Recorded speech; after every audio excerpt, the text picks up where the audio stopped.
දැන් ඔබ පසුගිය කාල සීමාව තුල ගෙනාපු ආයෝජන මොනවද? දැන් මම දැක්ක එක മന്ത്രിවරයෙකුත් කියනවා විශාල ආයෝජනයක් ආවලු. මොකක්ද ආවේ? කර්මාන්ත ශාලාව වැහෙනවා නම් අපි දැක්කා. තවත් කර්මාන්ත ශාලාවක් ඇවිල්ලා කිව්වා මේ පැත්තේ ඉන්න අමාත්‍යවරයෙක් වෘත්තීය සමිතියක් හදන්න කියලා රැවට්ටුවා කියලාත් කිව්වා. කප්පම් ගන්නවා කියලාත් කිව්වා. මේ අපි නෙවෙයි කියන්නේ සේවකයෝ ඇවිල්ලා මාධ්‍යට කිව්වේ.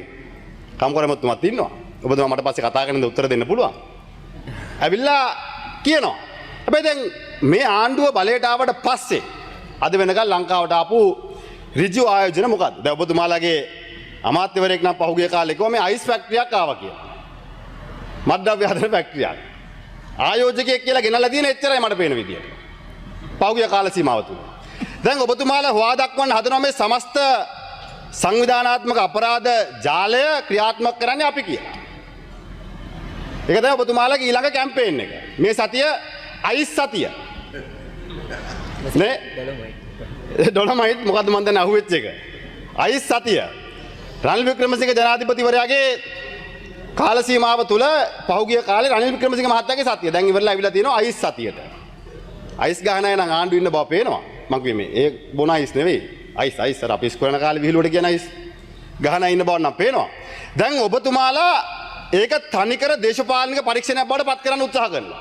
අපි කියන්නේ සංවිධානාත්මක අපරාධ මඩලන්න. අපේ පවුලට තමයි ගරු සභාපතිතුමේ වැඩිම චෝදනා තියෙන සංවිධානාත්මක අපරාධ මඩලන්න ගිහිල්ලා. ඒකත් ඒ චෝදනා නැගුවෙත් ඔබතුමාලාමයි. පහුගිය කාලේ. ඔබතුමාලා අද වෙනකන් ඒවට පරීක්ෂණත් කරනවා. හැබැයි අනිත් පැත්තෙන් කියනවා අපි තමයි සංවිධානාත්මක අපරාධ මෙහෙවන්නේ. දැන් මේ ඔබේ ආණ්ඩුව මේ ආණ්ඩුව බලයට ආවට පස්සේ ඉතිහාසයේ වැඩිම වෙඩි තැබීම් සංඛ්‍යාව වාර්තා වෙලා තියෙන මේ ආණ්ඩුව බලයට ආවට පස්සේ. දැන් රතුවරෙන්තු ගියා. රතුවරෙන්තු යව්වේ පහුගිය ආණ්ඩුවෙන්. අල්ලන් ආවේ ඔබ තමුන්නාසලගේ ආණ්ඩුව ඒක හොඳයි. හැබැයි අල්ලන් ඇවිල්ලා අපේ පින්තූරු පෙන්නලා මාධ්‍ය සාකච්ඡා තියෙනකොට 4 දෙනෙක්ට වෙඩි තියලා ගිහිල්ලා. 4 දෙනෙක්ට වෙඩි තියලා ගිහිල්ලා.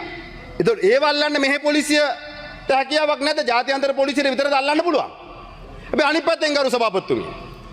මෙතුමන්ලගේ රාජ්‍ය අමාත්‍යවරයෙක් කිව්වා වැඩ බාර ගන්න දවසේ පාස්පෝර්ට් 17ක් හොරාට හදන් ගියාලු. කවුද කියන්නේ? මෙයාලගේ අමාත්‍යවරයෙක්. එයාගේ අමාත්‍යාංශේ පාස්පෝර්ට් 17ක් හොරාට හදන් ගියාලු. දැන් මේ හොරාට හදන් ගිහපු පාස්පෝර්ට් 17 කාගේද කියලා හෙව්වද? ඒ පාස්පෝර්ට් 17 සංවිධානාත්මක අපරාධකරුවන්ගේද කියලා හෙව්වද?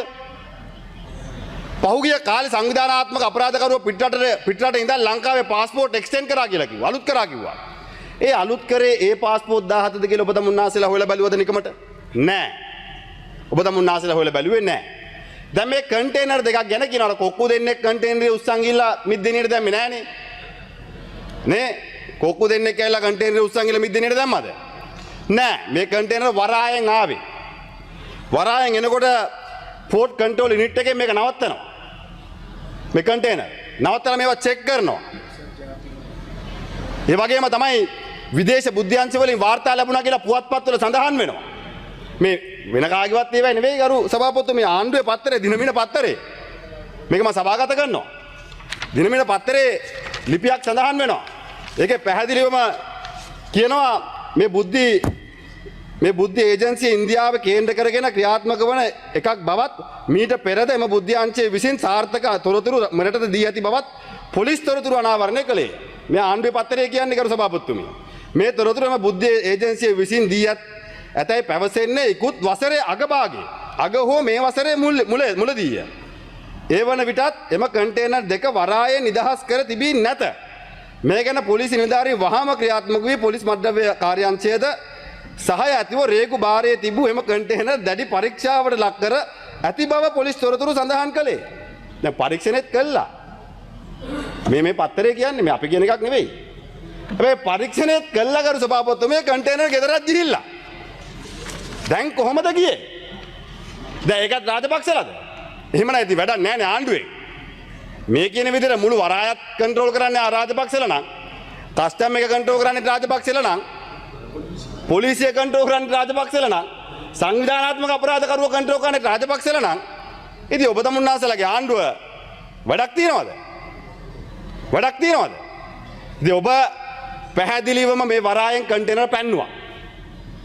වරාය බාර නියෝජ්‍ය අමාත්‍යවරයා ප්‍රකාශයක් දීලා කියනවා මාධ්‍යට ඒ ගියපු කන්ටේනර් වල ගරු අග්‍රාමාත්‍යතුමා එතුමා මාධ්‍යට කියනවා මේ ගියපු කන්ටේනර් වල සම්පූර්ණ වක්කීමයා බාර ගන්නවා කියලා.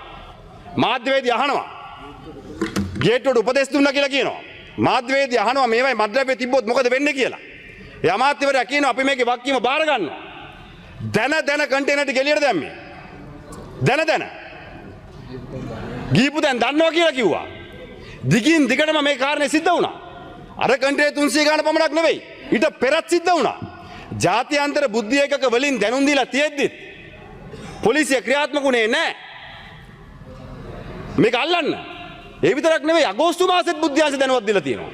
මේක න හොයලා බලන්න කියලා. මේ ඔබතුමාලා ඒකට ක්‍රියාත්මක වුණේ නැහැ. දැන් ඔබතුමාලා ක්‍රියාත්මක වෙන්නේ නැතුව පහුකාලිනව මේක අපිට චෝදනා කරලා පළක් වෙන්නේ නැහැ. යම්කිසි කෙනෙක් මේකේ වැරදිකරුවෙක් ඉන්නවා නම් ඔහු දේශපාලන තරාතිරමක් අදාළ වෙන්නේ නැහැ. ඔහුට දඩුවම් දෙන්න ඕනේ. හැබැයි කරන පරීක්ෂණ අපක්ෂපාතී වෙන්න ඕනේ.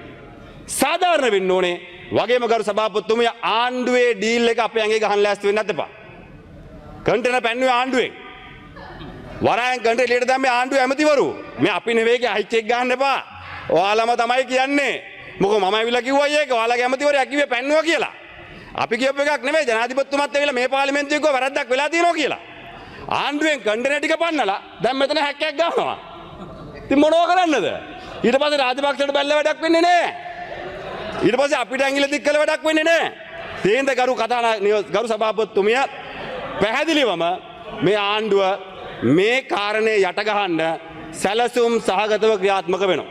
ඉතින් සැලසුම් සහගතව මේ කාරණේ යට ගහන්න ආණ්ඩුව ක්‍රියාත්මක වෙනකොට ගරු සභාපතිතුමිය අද ආණ්ඩුවේ නොහැකියාව වහගන්න ආණ්ඩුව විපක්ෂයට චෝදනා කරනවා. ආණ්ඩුව විපක්ෂයට චෝදනා කරනවා විතරක් නෙවෙයි මේ කාරණා සියල්ලම නිලධාරී පිට පටලවලා නිලධාරීන් වැඩිකාරයෝ කරන්න කටයුතු කරනවා. ජනාධිපති සමාවෙන් එළියට ගියේ බන්ධනාගාරේ අන්තිමට හිරේ ගියේ කවුද? බන්ධනාගාරේ කොමසාරිස්. අධිකරණ ලේකම්වරයා ගැන පරීක්ෂණයක් කරන්නේ නැහැ. ඒ ගැන කතා කරන්නේත් නැහැ.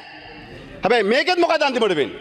මේකෙත් ආණ්ඩුව එළියට ඇවිල්ලා කස්ටම් එකට චෝදනා කරයි, විපක්ෂයට චෝදනා කරයි, පොලිසියට චෝදනා කරලා ආණ්ඩුව බේරෙයි. හැබැයි සංවිධානාත්මක අපරාධ අදරත් ක්‍රියාත්මක වෙනවා.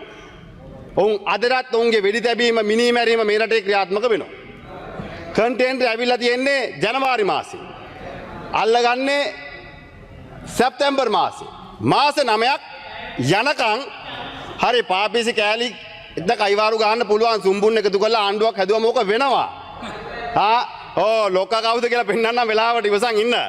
සුම්බුන් කෑලි එකතු කරලා ආණ්ඩුවක් හැදුවම ඕක වෙනවා. ඕක තමයි සුම්බුන් වලට පාර්ලිමේන්තුවට ආම වෙන්නේ. මේ ජනාධිපතිතුමා විහිළුවට කියපු එකක් නෙවෙයි. මං හිතුවා විහිළුවට කියලා මම ඇත්තට කියලා තියෙන්නේ. නේ? අපි හිතුවේ විහිළුවට කියලා බලනකොට ඇත්තට කියලා තියෙන්නේ. හැබැයි ඉතින් ඔබතුමාලට ඉඩම් අල්ලපුවා බේර ගන්න ගරු විනිශ්චයකාරවරු මාරු කරා කියලා ගරු සභාපතිතුමිය ප්‍රශ්නේ අට ගහන්න බෑ. දැන් අපිට චෝදනා කරන්න ඉඩම් අල්ලපු අය. අධිකරණ විනිශ්චයකාරවරුත් මාරු කරපු අය. ඒ හින්දා ගරු සභාපතිතුමිය කරුණාකර අපි ආණ්ඩුවට කියන්නේ මේ සංවිධානාත්මක අපරාධ නවත්තන්න කටයුතු කරන්න.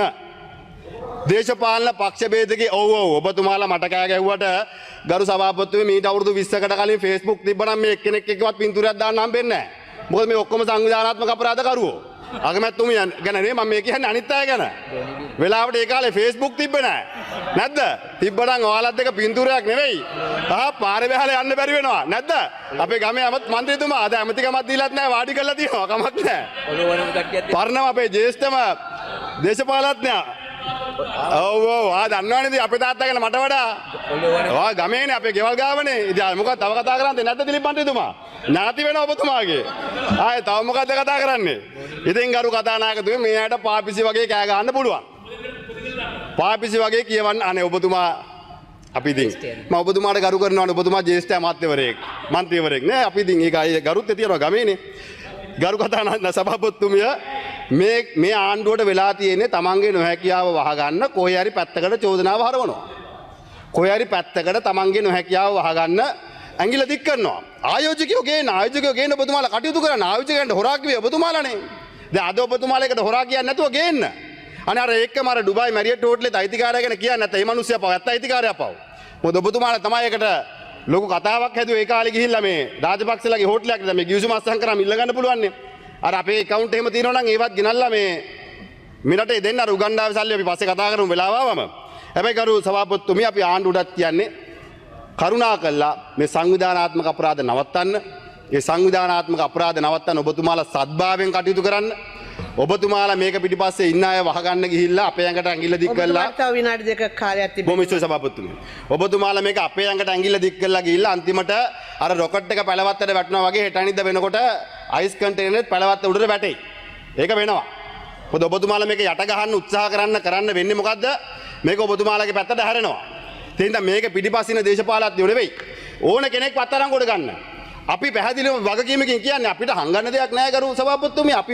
අපි සංවිධානාත්මක අපරාධකාරයෙක් හැප්පිච්ච අය. ඔබතුමාලා මේ කාලේ බේරගත්ත අපේ තාත්තා. ඒක වැරද්දක් වෙන්න පුළුවන් එක්සත් ජාතික පක්ෂ පැත්තෙන් බැලුවම. හැබැයි ඉතින් අපි සංවිධානාත්මක අපරාධකාරයෙක් හැප්පුණා. දැන් අර්ජුන මන්ත්‍රීතුමා කිව්වා. නේද? තුවක්කු කන්ටේනර් ගැන මෙතුමා කිව්වා මෙතුමාව ගෙනිච්ච කට උත්තර ගන්න. දැන් කුඩුත් එළියට ඇවිල්ලා. අයිසුත් ඇවිල්ලා. ෆැක්ටරියකුත් ඇවිල්ලා. හැබැයි අර්ජුනාව ගෙනිච්ච ගරු මන්ත්‍රීතුමාව ගෙනිච්ච කට උත්තර ලියා ගන්න. එහෙමයි ඔබ තමුන්නාසලා දේශපාලනිකයන්.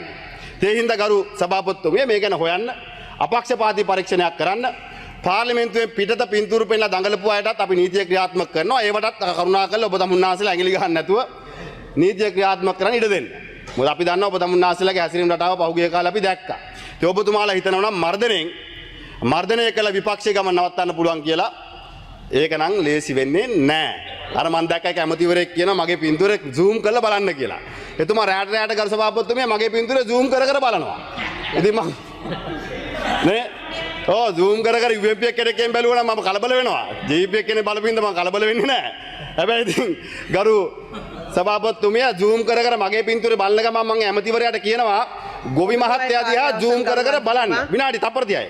ගොවි මහත්තයා දිහා zoom කරලා බලන්න. මොකද ඔබේ අමාත්‍යාංශයේ ගොවියෝ අද වීටික විකුණ ගන්න බැරුව අසරණලා ඉන්නවා. ඉතින් නාම රාජපක්ෂව zoom කරලා බලලා වින්දනයක් ලබන්න. හැබැයි ගොවි මහතුරු දිහා zoom කරලා බලලා ගොවියන්ගේ ප්‍රශ්නෙත් විසඳන්න කියන ඉල්ලීම කරනවා.